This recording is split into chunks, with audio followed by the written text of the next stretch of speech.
My name is Jillian Joy San Juan. I am 27 years old. I was born and raised here in Canada, and I am a fashion designer, the owner and designer behind Jillian Joy Hand Crafted.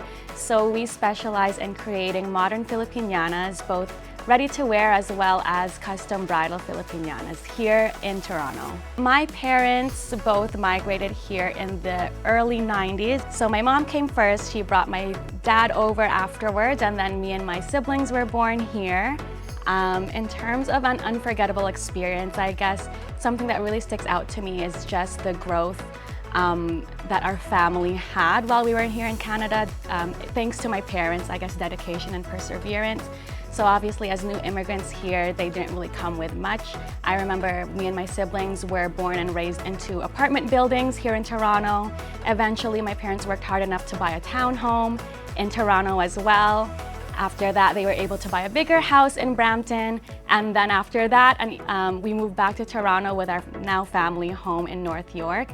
And I think just seeing my parents' hard work coming from nothing to our state now, where me and my siblings are very fortunate to have everything provided for us. That's, I guess, the most unforgettable experience for me in terms of my parents' migration story. So I started fashion designing, I guess, as a hobby when I was in high school. So that would have been around 2012-ish. And it was because, as you can see now, I'm very small, but I was even smaller when I was in high school. I was around 5 feet, not even 100 pounds, but I also really loved dressing up. So naturally, it was very hard for me to find stores or pieces in stores that fit me the way I wanted them to fit or the way they were meant to fit me. So one Christmas, I asked my dad for a sewing machine. I sewed myself like very casual pieces, a pair of shorts, like a top, a bodice, and within those first few pieces that I made for myself, I found that I really had a passion for fashion design. And I like to say the rest is history, because once I started sewing, I didn't stop. I converted one of my parents' extra rooms just for my sewing studio in high school. I ended up making myself my prom dress, as well as a bunch of my friends their prom dresses as well. And that's when I knew that I wanted it to be something that I pursued as a long-term career. So I ended up going to Ryerson, now known as Toronto Metropolitan University, for fashion design. I studied there for 4 years. I got my Bachelor's of Design and graduated in 2018. And more specifically, the way I started designing modern filipinianas was because my graduating thesis collection for my 4th year collection was a modern filipiniana inspired collection. So it was a bridal line that took aspects of the Filipino cultural garments like the Maria Clara and blended it with, I guess, modern, trendy elements that are found in more Western silhouettes. While doing my research for that collection, I really fell in love with the modern filipiniana just in learning its history and its evolution. And afterwards, I decided that I wanted to focus my designs on the terno, on the modern filipiniana, and that's kind of where the birth of my brand began. So I technically started Jillian Joy Hand Crafted as a brand back in 2017. So while I was still studying, I was taking on orders from friends and family for just custom anything. So I made custom shirts, custom pants, custom dresses, and eventually started taking on specifically custom bridal sort of orders. And then once I, again, studied the filipiniana more closely, I started to focus my designs on the filipiniana only after 2018. Of course, we know that the pandemic hit in 2020. That was an opportunity for me to really almost rebrand Jillian Joy Handcrafted from just being a general custom design service into more specifically a modern filipiniana design service. And so my first ready-to-wear line of ternos came out at the end of 2020. And since then, we've been really focusing our designs on the terno, on the butterfly sleeves, and Jillian Joy Handcrafted became what it is today, starting 2020. So at first, I was really working on a word-of-mouth sort of basis. So within the first few people that I made garments for, of course, they shared with their friends who made it for them, and other people became more interested. But I would say I get a lot of my newer clients through social media, and even specifically through TikTok. TikTok is actually one of the main reasons that my brand almost sort of blew up over the pandemic. I had one casual video that ended up reaching a lot of people.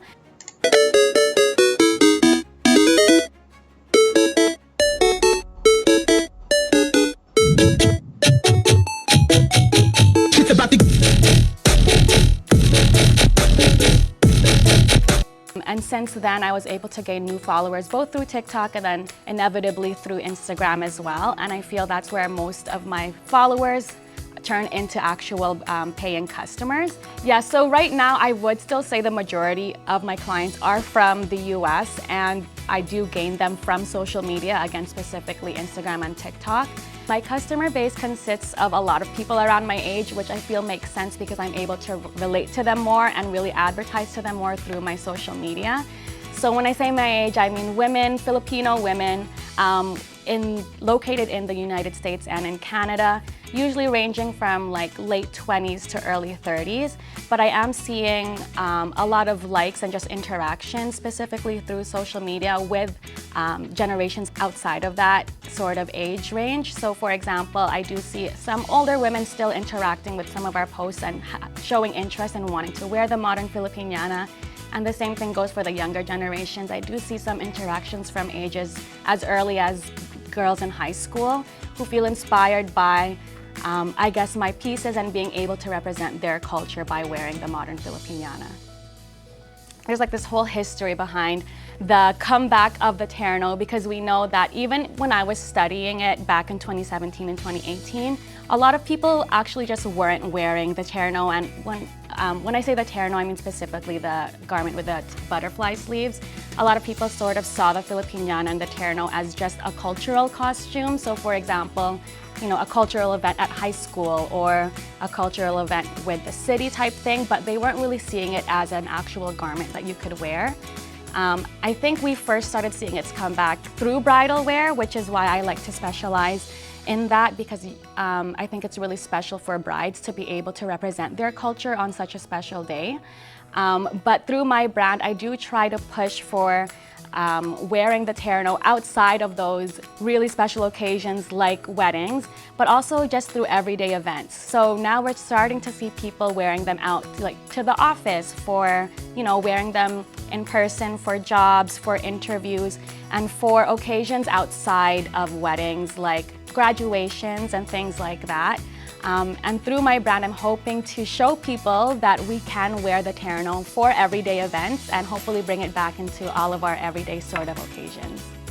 And because we are only seeing the terno make its comeback within the more recent years, so I wouldn't really say I had really direct competitors. I do know of other brands who also supply modern versions of the filipiniana. I think there's so much space and room for all of us right now because there's not a lot of people who are offering modern filipinianas. So I welcome more designers to show up and to design this sort of piece in order to provide for all of the Filipinos who are here in North America. I personally think I make my brand stand out by making it more modern and by blending it with more contemporary trends. The way I first started marketing my brand is, you know, I want my pieces to look like something that your Lola would not wear. Whereas beforehand, the ternos and the filipinianas we were seeing were very outdated, so that could be a reason why not a lot of younger people were wearing them present tense. So that's one of the ways I hope to make my brand stand out. Another way I believe is my size inclusivity. So I do offer a size range from extra small to double XL, but I also advertise on my website that if your measurements fall outside of my standard size range in terms of my ready-to-wear, then we will make the piece custom to your measurements with no additional charge, which is also one reason why I started as a custom designer in the first place. Again, with my struggles of finding clothing that fit me, I know that it's a struggle for a lot of other women as well. I don't believe there really is a standard size. So I do hope to show people that filipinianas are for everybody and every body type. So again, through size inclusivity, I'm hoping, or I believe that's a way that my brand stands out as well. I do often see non-Filipinos who have other Filipino family members who are interested. For example, I get some people reaching out letting me know that they're going to be attending a Filipino wedding and they might be from another culture but they're interested in wearing the design. I also recently had a client who's Indian, but her fiance is Filipino, so she wants to surprise her fiance by wearing a terno top for their wedding. And when it comes to the butterfly sleeves of the terno specifically, it's really welcome to be worn by anyone, and I can speak for myself as well as a lot of other Filipinos in saying that we feel pride and we feel happy when we see other cultures also wanting to wear our garments as well. In terms of Jillian Joy Handcrafted, I guess my long-term vision is to eventually have both aspects of the brand, both aspects as in the ready-to-wear line as well as the bridal aspect, to grow enough that I kind of see it separating into two sister brands, where one brand can really focus on everyday pieces and I can have a larger sort of range in terms of types of products that I offer. At the same time, I have the sister brand of specifically my bridal designs that really focuses on weddings and really special events, and specifically the custom services. We're based here in Toronto, more specifically my studio is in East York, and everything from the design to cutting the fabric to sewing the pieces to shipping it out, everything is done here in my studio by an all-women team. I kind of want to highlight the fact that we are working in sort of a slow fashion type of industry. I have a bin of scraps behind you that you can see where, because we're working with a small team and because all of the operations happen in-house, we're able to really manage all of the waste that happens and manage the employees and the fair wages and everything that way, which I think just encompasses what I believe in as a brand as well. I only started focusing on the modern filipiniana like while I was in university or even afterwards with my brand. And I think that's something important to highlight in terms of my story and my history, because when I was younger, didn't really have a very deep connection with my heritage or my culture. I grew up in Brampton, so when we had cultural events there, I would rather like wear my friend's sari or wear my friend's lenga instead of like asking my mom if we had a terno for me to use. I also remember I used to tell people when I was younger, yeah, I'm Canadian, as opposed to now I proudly say I'm Filipino. And I think that could just attribute to having difficulty with relating to my Filipino identity, especially when I was younger. Through my brand as well, I hope to show people that the Filipino identity is also just very complex. I only started traveling to the Philippines more often once I became older, and I think that's definitely one of the reasons why I was able, or I'm starting to be able to really accept and relate to my Filipino identity. Like I said, I was born and raised here in Canada, so I'm sure a lot of other people can relate to me in terms of having that difficulty to really see myself or themselves as a Filipino. But we do know, like back in the Philippines as well, their history is also very complex and being colonized for so long and then being occupied for so long as well.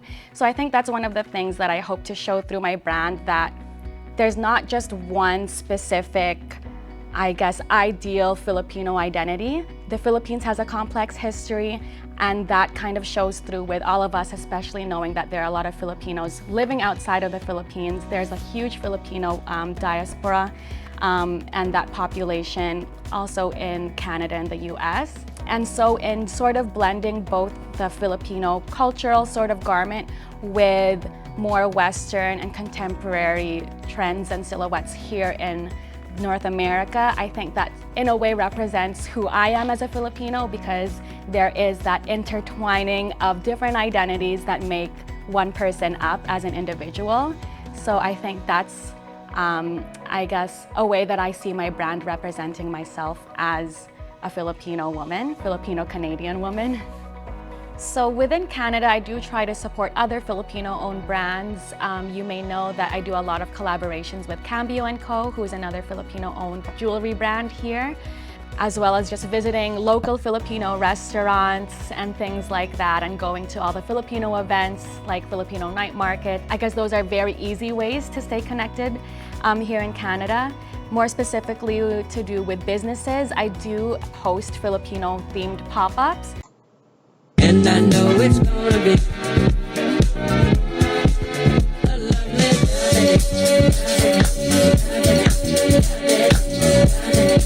day. for the past few years, I've hosted one in the summer for Filipino Heritage Month. I usually have one in June, as well as a Christmas market version where I invite other Filipino-owned brands, usually into my space, or we'll book another space together. That's kind of just to show support for other fellow Filipinos who are business owners, and also to give an opportunity for other people to come in and celebrate the Filipino culture by shopping from these Filipino-owned brands as well. And it's also a good way to interact with other Filipinos outside of my own local community. So when I do those LA trips, I'm also scheduling in, like dinner dates with people, with, I guess, other influential Filipinos in that area, and we're able to speak together and share our experiences together that way as well. In terms of outside of Canada, I have started visiting LA in the summer, and California to do a Jillian Joy pop-up then. This summer will be my second one. Like other minority cultures, I do believe there is not much Filipino representation in the media right now.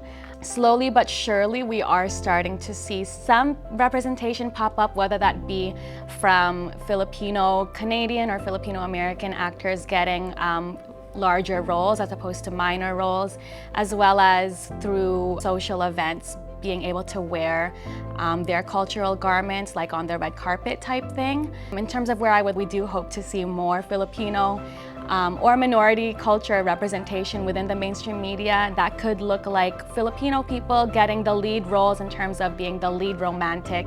Like to see it go, seeing more Filipino garments on larger social events like red carpets and things like that. I think that will also slowly come with the larger population also embracing their Filipino identity more as well. So as we see that, hopefully it will stream into mainstream media and other forms of media like social media and influencers that we see on there as well. The Filipino culture and the Filipino identity is complex, and that there's not one sort of ideal Filipino persona. And I think that's something that I hope future generations will learn and will grow to accept. For example, I feel like right now a lot of people put a very large importance on things like language. So I personally am not fluent in Tagalog. My parents speak Pangasinan, so I used to get those two confused when I was younger, and as a result, I didn't learn either of them. Language is something that I'm hoping to reconnect with, but at the same time, I don't think it's something that really defines who I am as a Filipino person. I have a lot of other Filipino friends who were born and raised outside of the Philippines and unfortunately can't speak Tagalog. Again, while it can be something that I hope we can learn, I hope it's not something people are defined by. I think that's also why I like to really push my Filipino culture through fashion, because that's another outlet and another means to connect and identify with your cultural identity. Another way could be food, or just the values that your family has. And so I hope that is something that future generations will grow to accept, because again, there are Filipinos all over the world. We're all so different, but it doesn't change the fact that we are in the end Filipino. One thing that I usually think of is just the fact that Filipinos are hardworking and perseverant. We can see that in the way that there are so many Filipino immigrants all over the world. There are so many Filipinos who have left the Philippines and are now living and have started a whole new life outside of their home country.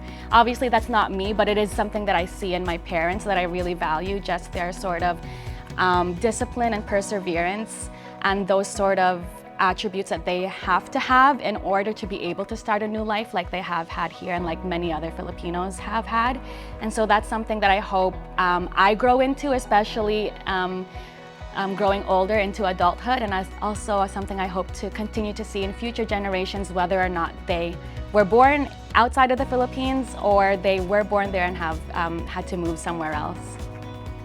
So 3 words that I can think of at the top of my head. 2 I mentioned earlier were the dedication and the perseverance that it took to come to a new country, a new place that's foreign to them, and really basically start over and start a new life here. And another one I can think of that I think was really important, seeing through my parents, and also that benefited me and my siblings as well, was the sense of community. So I grew up a lot I grew up around a lot of Filipino friends and family.